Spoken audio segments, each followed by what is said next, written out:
Hello नमस्कार दोस्तों, स्वागत है आपके एक और न्यू फ्रेश वीडियो में। और आज के इस वीडियो में आपको बताऊंगा कि किसने क्या डेवलप किया, यानी हु डेवलप्ड द फर्स्ट। इस वीडियो में आपको बताऊंगा कि फादर ऑफ मोटरसाइकिल किसे कहा जाता है, कौन सी कंपनी ने सबसे पहले डिस्क ब्रेक सिस्टम को यूज किया था, कौन सी कंपनी ने सबसे पहली बार क्रूजर बाइक को लॉन्च किया था। तो ऐसी 10 चीजों पर हम लोग इस वीडियो में टोटल बात करेंगे। तो अगर आपको सभी इन्फॉर्मेशन चाहिए तो वीडियो को एंड तक जरूर देखिएगा। वीडियो पसंद आया तो वीडियो को लाइक जरूर करिएगा। और मैं दोस्तों मेरा आप लोगों से रिक्वेस्ट है कि चैनल को सब्सक्राइब जरूर कर लीजिएगा, क्योंकि वीडियो देखने के बाद आप लोग सब्सक्राइब करना भूल जाते हो। तो सब्सक्राइब जरूर कर लीजिएगा अगर आपको ऐसी इन्फॉर्मेटिव वीडियोस मेरे से चाहिए इन फ्यूचर में तो। और वहीं कोई पर्टिकुलर बाइक से रिलेटेड अगर आपको इन्फॉर्मेशन चाहिए तो आप मेरे से डायरेक्टली इंस्टाग्राम पे बात कर सकते हो। इंस्टाग्राम की लिंक नीचे आपको डिस्क्रिप्शन में मिल जाएगी। तो चलिए इस वीडियो को हम लोग शुरू करते हैं। तो दोस्तों सबसे पहले हम लोग फर्स्ट नंबर में बात करते हैं कि ऑयल कूल्ड सिस्टम को कौन सी कंपनी ने डेवलप किया था। तो ऑयल कूल्ड सिस्टम को डेवलप किया था सुजुकी मोटरसाइकिल्स लिमिटेड ने। अब जैसे कि आप लोग जानते हैं कि सुजुकी एक जापानीज बाइक मैन्युफैक्चरर कंपनी है। और ऑयल कूल्ड सिस्टम को इसलिए बनाया गया था क्योंकि जो पहले हायर डिस्प्लेसमेंट वाली बाइक्स आती थी, जैसे 500 सीसी की, 1000 सीसी की, तो उनमें एयर कूल्ड सिस्टम होने की वजह से उनका इंजन काफी ज्यादा गर्म होता था, काफी ज्यादा हीट प्रोड्यूस करता था। इसलिए कंपनीज को लगा कि अब इसमें कोई नई टेक्नोलॉजी का लगाया जाए। तो सुजुकी ही पहली वो कंपनी थी जिसने ऑयल कूल्ड सिस्टम को डेवलप किया था। और वहीं यहाँ पे जो सुजुकी की बाइक्स में पहली बार इस सिस्टम को यूज किया गया था वो सुजुकी की GSXR बाइक्स थी।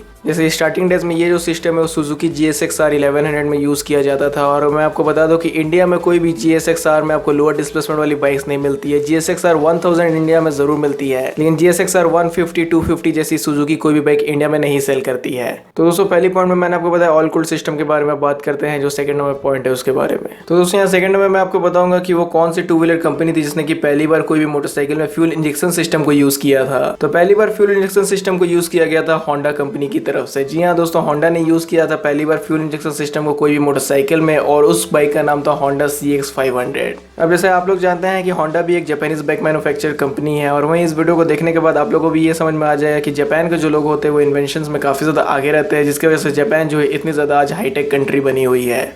फ्यूल इंजेक्शन सिस्टम को भी इसलिए बाइक में यूज करना चालू कर दिया कंपनीज ने, क्योंकि जो बड़ी डिस्प्लेसमेंट की बाइक्स होती थी उनको थ्रॉटल रिस्पांस थोड़ा क्रिस्प चाहिए होता था, ज्यादा स्मूथ चाहिए होता था, जिसकी वजह से कार्बोरेटर इस वर्क में उतनी ज्यादा बेटर नहीं परफॉर्म करने पाती थी। इसलिए कंपनीज ने फ्यूल इंजेक्शन सिस्टम को यूज करना चालू कर दिया। करेंटली जैसा कि आप लोग जानते हैं कि अब इंडिया में लोअर से लोअर डिस्प्लेसमेंट वाली बाइक जैसे कि HF डीलक्स हो गई, बजाज CT 100 हो गई, और हायर से हाई डिस्प्लेसमेंट वाली बाइक्स में आपको फ्यूल इंजेक्शन सिस्टम मिलता है। तो आपका क्या कहना है, फ्यूल इंजेक्शन सिस्टम आपको ज्यादा अच्छी लगती है कि कार्बोरेटर जो आती थी पहले वो ज्यादा अच्छी लगती है? तो अपने ओपिनियंस को जरूर कमेंट सेक्शन में बताइएगा। अब हम लोग बात करते हैं थर्ड नंबर पॉइंट पे। तो दोस्तों यहाँ थर्ड नंबर में आपको बताऊंगा कि वो कौन सी टू व्हीलर मैन्युफैक्चर कंपनी थी जिसने की पहली बार डिस्क ब्रेक सिस्टम को अपनी बाइक में यूज किया था। तो पहली बार डिस्क ब्रेक सिस्टम को यूज करके दिखाया था लैम्ब्रेटा ने, और उस बाइक का नाम था लैम्ब्रेटा TB175। लेकिन अगर देखा जाए तो वो जो बाइक थी वो कभी प्रोडक्शन में नहीं है, सिर्फ उसमें यूज करके दिखाया गया था। तो अगर ये बात की जाए कि वो कौन सी प्रोडक्शन बाइक थी जिसमें कि आपको पहली बार डिस्क ब्रेक सिस्टम देखने को मिला था, तो again Japanese bike manufacture company Honda आती है यहाँ पे। तो होंडा CB750 में ये सिस्टम पहली बार यूज किया गया था, और यही पहली प्रोडक्शन बाइक थी जो कि डिस्क ब्रेक सिस्टम के साथ आई थी। तो इसलिए यहाँ पे मैंने आप लोगों को बोला कि आप लोगों को इस वीडियो के लास्ट में ये समझ में आएगा कि जापानीज लोग जो उन्होंने सबसे ज़्यादा इन्वेंशंस किए हैं मोटरसाइकिल्स में। और डिस्क ब्रेक के बारे में भी जैसा आप लोग जानते हैं कि डिस्क ब्रेक को हमेशा से ड्रम ब्रेक से ज़्यादा अच्छा इसलिए माना जाता है क्योंकि डिस्क ब्रेक में हीट डिसिपेशन ज़्यादा अच्छी होती है। और वहीं हीट डिसिपेशन अच्छी होने की वजह से डिस्क ब्रेक की जो ब्रेकिंग फीडबैक है वो भी अच्छी होने की वजह से डिस्क ब्रेक सिस्टम जो है उसमें ब्रेकिंग फीडबैक ज्यादा अच्छी आती है as compare to drum brakes. इसलिए आजकल इंडिया में भी लोअर से लोअर डिस्प्लेसमेंट वाली बाइक यानी लोअर से लोअर सीसी वाली बाइक्स में भी आपको एक ना एक डिस्क ब्रेक की ऑप्शन या फिर वेरिएंट जरूर देखने को मिलती है। अब हम लोग बात करते हैं फोर्थ नंबर पॉइंट पे। तो दोस्तों मैं आपको फोर्थ नंबर बताऊंगा कि वो कौन सी पहली कंपनी थी जिसने की पहली बार कोई क्रूजर बाइक को बनाया था। तो यहाँ पे अगर रॉयल एनफील्ड के फैन बॉयज ये सोच रहे हैं कि रॉयल एनफील्ड ने पहली बार कोई क्रूजर बाइक बनाया था, तो उनका आंसर है नहीं। तो दोस्तों पहली बार एक क्रूजर बाइक को बनाया गया था यामाहा की तरफ से। और यामाहा के बारे में जैसा आप लोग जानते हैं कि ये भी एक जापानीज बाइक मैन्युफैक्चर कंपनी है। और वो जो क्रूजर बाइक थी जिसको यामाहा ने सबसे पहले लॉन्च की थी उस बाइक का नाम था यामाहा VMAX। वैसे यामाहा VMAX अभी हाल फिलहाल में ही इंडिया से डिस्कंटिन्यू हुई है। जब ये बाइक डिस्कंटिन्यू हुई थी तो इस बाइक की जो लास्ट एक शोरूम प्राइस थी वो 27 लाख रुपीज थी। यामाहा VMAX काफी ज्यादा पावरफुल क्रूजर बनाई थी यामाहा ने, जिसमें की लगभग 200 bhp का पावर मिलता था। एक्जैक्ट मैं आपको बता तो 198.9 bhp का पावर मिलता था और 166.8 Nm का टॉर्क मिलता था इसके 1679cc V4 इंजन से। तो ये सब इसकी पावर की बात को साइड में रखते हैं, लेकिन इस बाइक की अगर मैं आपको कर्वेट बताऊं तो इससे आपको समझ में आएगा कि ये बाइक जो थी वो सबके लिए नहीं बनी हुई थी। इस बाइक की जो कर्वेट थी वो 310 kg थी। समझ रहे हो आप? समझ रहे हो?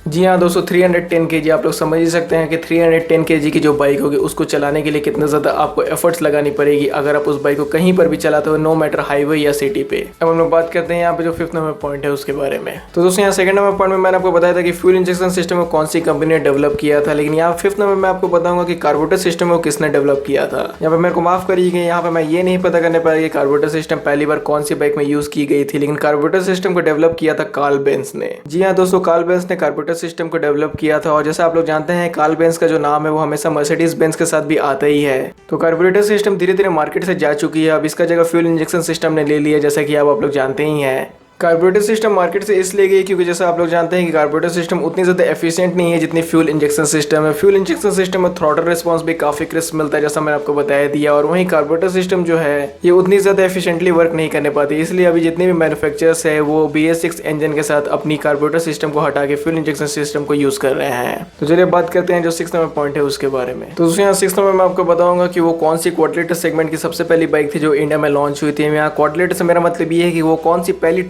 250cc की बाइक थी जो इंडिया में लॉन्च हुई थी। तो बहुत लोगों को यहाँ पे ये लगा कि Honda CBR 250R वो बाइक थी जो पहली बार 250cc सेगमेंट में आई थी, लेकिन ऐसा नहीं था दोस्तों। सबसे पहले 250cc सेगमेंट में आई थी Kawasaki Ninja 250R। जी हाँ दोस्तों, Ninja 250R को ही वो क्रेडिट जाता है जिसने कि 250cc सेगमेंट को इंडिया में स्टार्ट किया था, और यही वो बाइक थी जो कि Kawasaki इंडिया की एंट्री लेवल परफॉर्मेंस बाइक थी। Ninja 250 जब डिसकंटिन्यू हुई थी तो इस बाइक की जो लास्ट एक्स-शोरूम प्राइस थी वो 3,17,000 रुपीज थी, और वहीं इस बाइक में ड्यूक 250 से ज्यादा पावर और Apache RR 310 से कम पावर मिलता था। 32 bhp का इस बाइक में पावर देखने को मिलता था। इस बाइक में ट्विन सिलेंडर इंजन मिल जाता था, लिक्विड कूलिंग सिस्टम भी उस समय भी मिलता था, और ये बाइक आती थी 6 स्पीड गियर बॉक्स के साथ। तो 6th नंबर मैंने आपको बताया Kawasaki Ninja 250 के बारे में। अब हम लोग बात करते हैं जो 7th नंबर पॉइंट है उसके बारे में। तो दोस्तों यहाँ 7th नंबर आपको बताऊंगा कि वो कौन सी बाइक मैन्युफैक्चर कंपनी थी जिसने की पहली बार कोई एडवेंचर सेगमेंट में अपनी बाइक को लॉन्च किया था। तो देखा जाए तो एडवेंचर सेगमेंट आने से पहले क्या होता था कि लोग जो अपनी क्रूजर बाइक्स थी उसी के साथ एडवेंचर पे चले जाते थे, उन्हीं से ऑफ रोडिंग भी कर लेते थे। लेकिन ये सिनेरियो पूरा चेंज हो गया जब BMW ने अपनी BMW R80 GS को लॉन्च किया।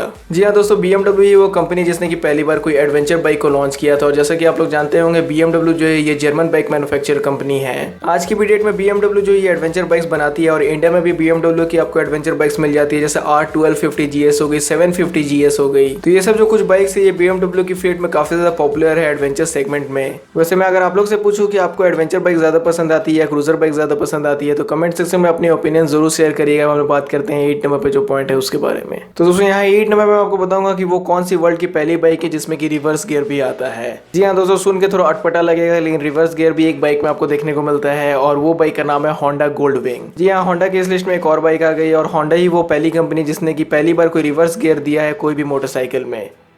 तो Honda Goldwing इस बाइक का नाम है, और इस बाइक का जो कर्वेट है वो इतना ज़्यादा है कि इस बाइक को पीछे करना लगभग नामुमकिन है। अगर आप एक पतले बंदे हो तो इस बाइक के लिए तो आप भूल ही जाओ, क्योंकि इस बाइक की जो कर्वेट है वो 379 kg है, और वहीं एसेसरीज लगा के इस बाइक की जो कर्वेट है वो लगभग 400 kg तक पहुंच जाती है। तो इसका मतलब ये है कि अगर आप एक पतले बंदे हो तो इस बाइक को तो पीछे करना भूल जाओ। वहीं यहाँ पे कोई हट्टा कट्टा बंदा भी है तो उसके लिए भी यहाँ काफ़ी ज़्यादा एक टफ टास्क होती है इस बाइक को पीछे करने के लिए। यहाँ पे इसलिए कंपनी ने सोचा कि इस बाइक में एक रिवर्सी गियर दे दिया जाए। और वहीं Honda Goldwing की एक बात और खास क्या है कि इस बाइक में आपको गियर तो मिलते हैं, लेकिन गियर लगाने के लिए कोई सिस्टम नहीं मिलता है, क्योंकि ये जो बाइक है ये ऑटोमेटिक गियर बॉक्स के साथ आती है। तो जी हाँ दोस्तों, अगर आपको भी कोई वैसी बाइक चाहिए जिसमें कि आपको रिवर्स गियर मिले, बार बार आपको गियर ना लगाना पड़े, तब आप Honda Goldwing के साथ जा सकते हो। और वहीं एक बात और है कि ये जो बाइक है, अगर आप इस बाइक को खरीदना भी चाहते हो तो ये बाइक आपको यूज्ड बाइक मार्केट में मिलेगी, क्योंकि ये जो बाइक है ये भी करंटली इंडिया से डिसकंटिन्यू हो गई है। ये बाइक की लास्ट एक शोरूम प्राइस थी 28 लाख रुपीज। बात करते हैं यहाँ पे जो 9th नंबर पॉइंट है उसके बारे में। तो दोस्तों यहाँ 9th नंबर में आपको बताऊंगा कि इंडिया में लॉन्च होने वाली पहली इलेक्ट्रिक बाइक कौन सी थी। तो इंडिया में पहली बार जो इलेक्ट्रिक बाइक लॉन्च हुई थी उन बाइक्स का नाम था रिवोल्ट RB400 और RB300। अब इस चीज को सुनने के बाद बहुत लोग यहाँ पे ये बोलो कि ये बाइक्स भला कैसे हो सकती है, इससे पहले भी तो इलेक्ट्रिक टू व्हीलर्स आती थी। तो दोस्तों ये चीज मैं भी मानता हूँ, लेकिन यहाँ पे मैं आपको ये भी बता दूं कि इलेक्ट्रिक टू व्हीलर्स जो थी उनमें आपको स्कूटर्स देखने को मिलती थी, बाइक जो थी वो यही दोनों बाइक सबसे पहली बार लॉन्च हुई थी।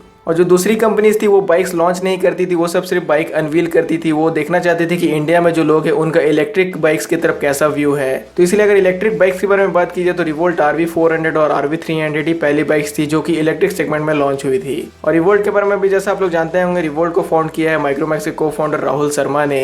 और वही रिवोल्ट RV 400 की अगर मैं आपको प्राइसिंग के बारे में बताऊँ तो रिवोल्ट RV 400 को अगर आप लेते हैं तो ऑन रोड न्यू दिल्ली में 1,34,000 रुपीज़ इस बाइक की प्राइस है। तो यहाँ पे 9th में हम लोगों ने बात की इलेक्ट्रिक बाइक के बारे में बात करते हैं जो इस लिस्ट की 10th और आखिरी पॉइंट है उसके बारे में। तो दोस्तों यहाँ 10th में मैं आपसे पूछूं कि फादर ऑफ मोटरसाइकिल किसे कहा जाता है, तो बहुत लोग आप लोग यहाँ पे से कोई बाइक का नाम ले लो कि ये जो बाइक है ये सभी बाइकों की बाप है, लेकिन ऐसा नहीं है दोस्तों। यहाँ पे मैं बात कर रहा हूँ कि फादर्स ऑफ मोटरसाइकिल किन्हें कहा जाता है। तो गॉटिब डैमलर जो थे उन्हीं को फादर ऑफ मोटरसाइकिल कहा जाता है और उन्हीं को फर्स्ट प्रोडक्शन मोटरसाइकिल का इन्वेंटर भी कहा जाता है। उस मोटरसाइकिल की इमेज आपको अपनी स्क्रीन पे डिस्प्ले हो रही होगी और वो जो मोटरसाइकिल थी उसका नाम था रीट वैगन और उसकी करवेट थी 90 kg।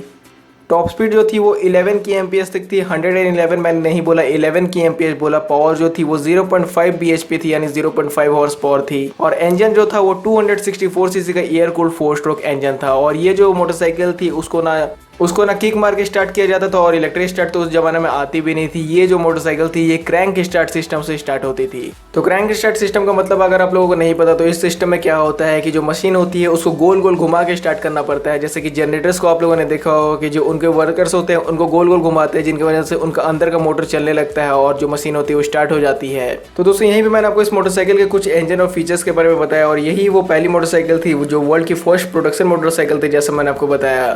तो दोस्तों यही सब कुछ पॉइंट्स मेरे को मिले जिसको मैंने आपके साथ शेयर कर दी। तो अगर आपको ये वीडियो पसंद आता है तो जरूर से लाइक करिएगा। चैनल को सब्सक्राइब नहीं किया तो सब्सक्राइब भी कर दीजिएगा और आपको ये वीडियो देखने के लिए थैंक यू।